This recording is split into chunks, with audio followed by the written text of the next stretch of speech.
Karibu tena Hunter Recaps, na leo tunakuletea movie ya kusisimua inayohusu laana ya kutisha iliyolenga ukoo wa kifalme, ambapo kila mrithi wa kiti cha enzi anakufa kwa njia ya ajabu, huku roho ya kisasi ikiendelea kuwasaka.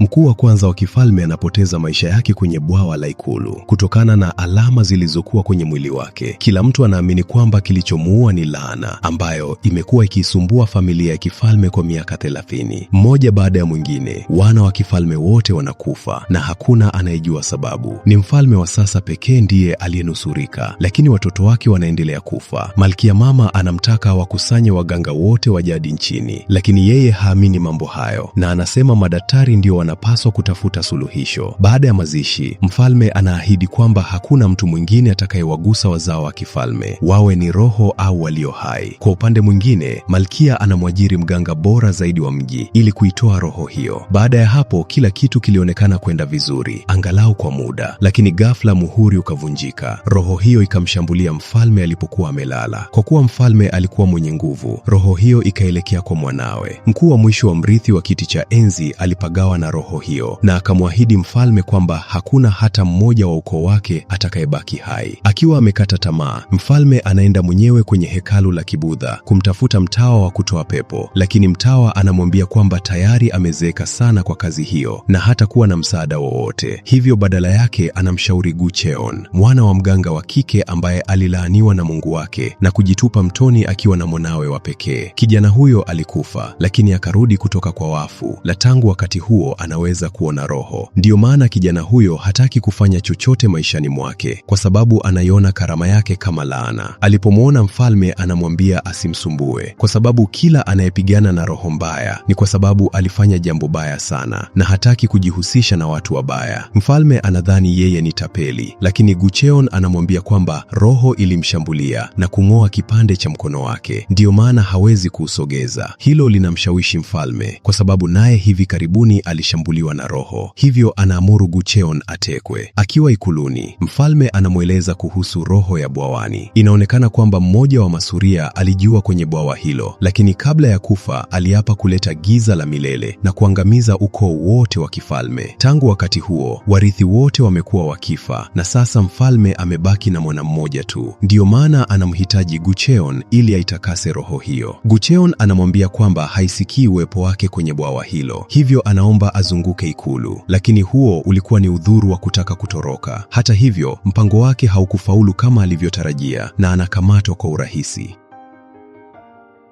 Mfalme anamwonya kwamba akijaribu kutoroka tena atamkata mikono na ulimi ili asiweze kueneza habari kwamba kuna roho waovu ndani ya ikulu. Pia anamwonya kwamba wakishindwa kuiangamiza roho ya bwawani atakatwa kichwa. Lakini mfalme hakuwa mtu mbaya kiasi hicho. Akifaulu kutimiza kazi yake, atampa chochote atakachotamani. Kwa kuwa hana chaguo lingine, Gu Cheon anakubali makubaliano hayo ili awe chini ya uangalizi. Mfalme anamuita binti yake mkubwa ambaye hadi wakati huo alikuwa uhamishoni. Kwa sababu fulani, mfalme alikuwa akimwamini sana. Wanapokutana, Gu Cheon analalamika na kusema kwamba hakupata usingizi usiku kucha kwa sababu ya roho waliopo ikuluni. Pia anasema kwamba nguvu ya Yin ni kubwa mno, jambo linalomaanisha kwamba roho hao wamejaa chuki nyingi. Binti wa kifalme anamwomba awe mwangalifu, lakini yeye anamjibu amwache alale. Binti wa kifalme anakasirika na kumwamsha kwa nguvu. Kisha wanaenda kumtembelea mkuu wa kifalme, lakini masuria hawaruhusu waingie kwa sababu mganga ambaye malkia alimwajiri alikuwa akifanya tambiko. Baadaye Gu Cheon anashika mkono wa binti wa kifalme na kusema kwamba ana nguvu nyingi sana, jambo ambalo lingemfanya awe mganga mzuri wa kike, lakini yeye havutiwi na mambo hayo na anataka ashughulikie roho hiyo mbaya haraka iwezekanavyo. Gu Cheon anasema kwamba roho ya bwawani haipo tena mahali hapo. Roho waovu hubadilisha maeneo, hawafanani na Guimae, viumbe wanaozaliwa kutokana na nguvu za asili au nguvu mbaya za watu. Hao hubaki sehemu moja maalumu, lakini kwa kuwa hawana roho, ni vigumu sana kuwashinda. Pia wapo Salsa, ambao ni roho za watu ambao hawakuvuka kwenda ulimwengu wa pili kwa sababu ya jambo walilolishikilia, lakini hawa hawana hatari kwa watu. Tofauti na Wongwi, ambao ni roho zilizojaa chuki na humtesa mtu aliyewasababishia maumivu. Kadiri muda unavyopita, chuki yao huongezeka na kufanya roho yao inyauke, jambo linalosababisha kuota mizizi ambayo ni vigumu sana kung'oa.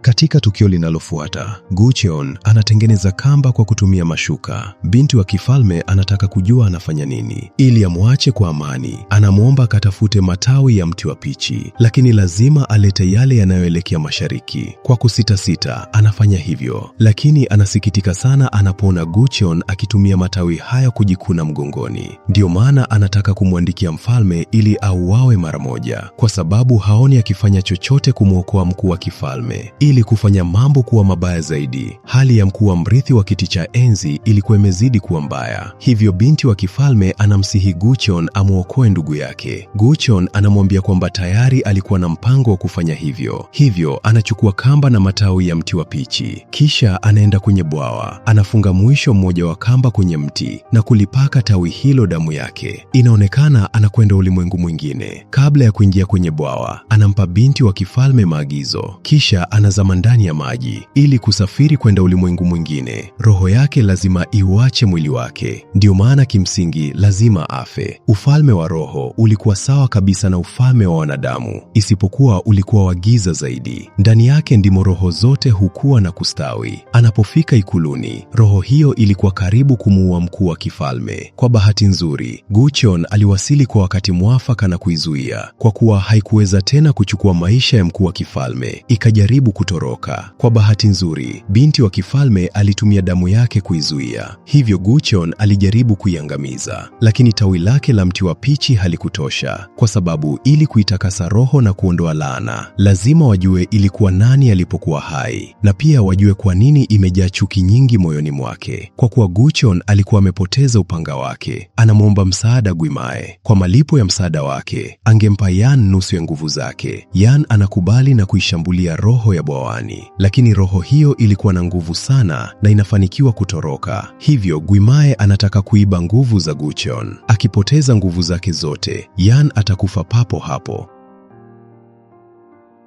Kwa bahati nzuri, binti wa kifalme anafanikiwa kumvuta kutoka ulimwengu wa roho kwa kutumia kamba aliyokuwa ameifunga shingoni mwake. Ingawa binti wa kifalme aliokoa maisha yake, Gucheon alikuwa mwenye kiburi sana kiasi cha kushindwa kukubali hilo. Alipopona, anamwambia kwamba aliweza kuidhoofisha roho ya bwawani, hivyo mkuu wa kifalme atakuwa salama kwa muda, lakini ili kuiangamiza kabisa, lazima wachunguze ilikuwa nani alipokuwa hai. Binti wa kifalme anamwambia kwamba wanapaswa kufanya hivyo haraka iwezekanavyo, kwa sababu ina mpango wa kumuua mtu fulani ndani ya ikulu. Gucheon anakiri kwamba hajali, mradi tu aweze kuondoka ikuluni. Katika tukio linalofuata, towashi mdogo anafika kwa mfalme na kumwambia kwamba anaujua ukweli kuhusu roho ya bwawani na kwamba mambo hayako kama watu wanavyofikiri, kwa sababu yeye aliona kwa macho yake mwenyewe. Mfalme anamuuliza kama amemwambia mtu mwingine yeyote. Towashi huyo kijana anajibu kwamba hajamwambia mtu. Mfalme anampongeza, kisha anaamuru auawe. Tukirudi kwa binti wa kifalme, Gucheon anafichua kwamba yeye ana uwezo unaofanana sana na wake, lakini badala ya kuona roho, yeye anaweza kuzisikia. Ni kwa njia hiyo aligundua siri nyingi za ikulu. Akiwa mtoto, alisikia sauti nyingi katika ghala la chumvi, na anajua kwamba humo ndimo majibu ya maswali yake mengi yalipo. Kwa hiyo, lazima wachunguze ghala la chumvi kwa siri. Gucheon anakubali kwa sababu hana njia nyingine, lakini wakati huo anamwona Guimae mdogo anayependeza sana. Alipomwona, Gucheon anakimbia kutoka ikuluni, kana kwamba ameona mnyama wa kutisha. Inaonekana kwamba roho huyo mdogo anayependeza hula nguvu ya Yang na hungangania mtu mpaka amkaushe kabisa. Kwa kuwa Gucheon ndiye pekee aliyekuwa anaweza kumwona, akamlangania na kumfuata hadi kwenye chumba chake kipya. Baada ya muda, mkuu wa mrithi wa kiti cha enzi anaugua tena. Hivyo malkia anamuita mkuu wa kifalme aliyekuwa uhamishoni. Yeye alikuwa binamu wa mfalme, hivyo mwanawe angekuwa anayefuata kwenye mstari wa urithi wa kiti cha enzi. Katika tukio linalofuata, Gucheon na binti wa kifalme wanataka kumwona mkuu wa kifalme, lakini malkia anawakataa tena.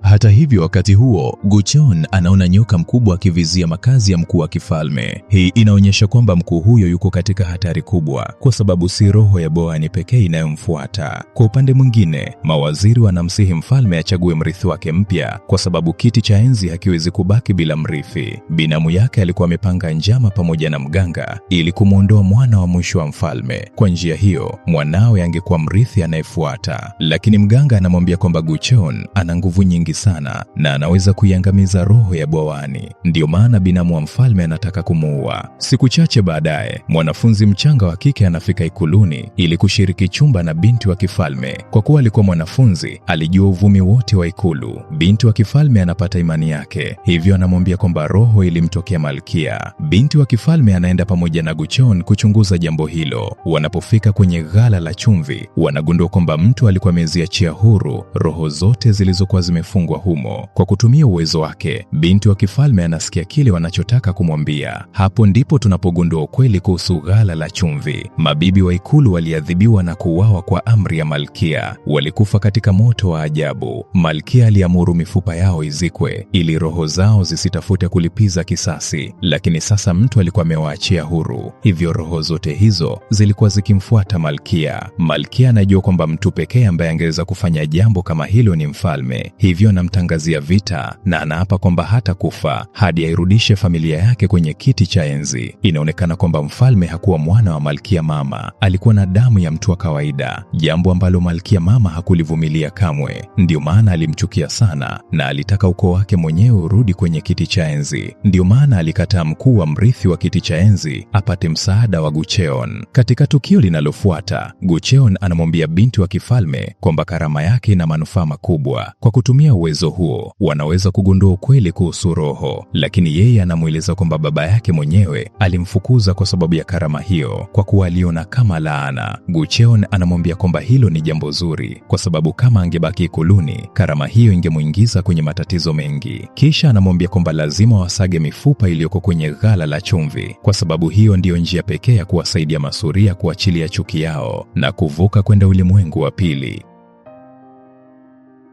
Usikose sehemu ya pili, ambapo tutajua nini kitaendelea baada ya Gucheon na binti wa kifalme kuanza kufichua ukweli uliofichwa ndani ya ikulu.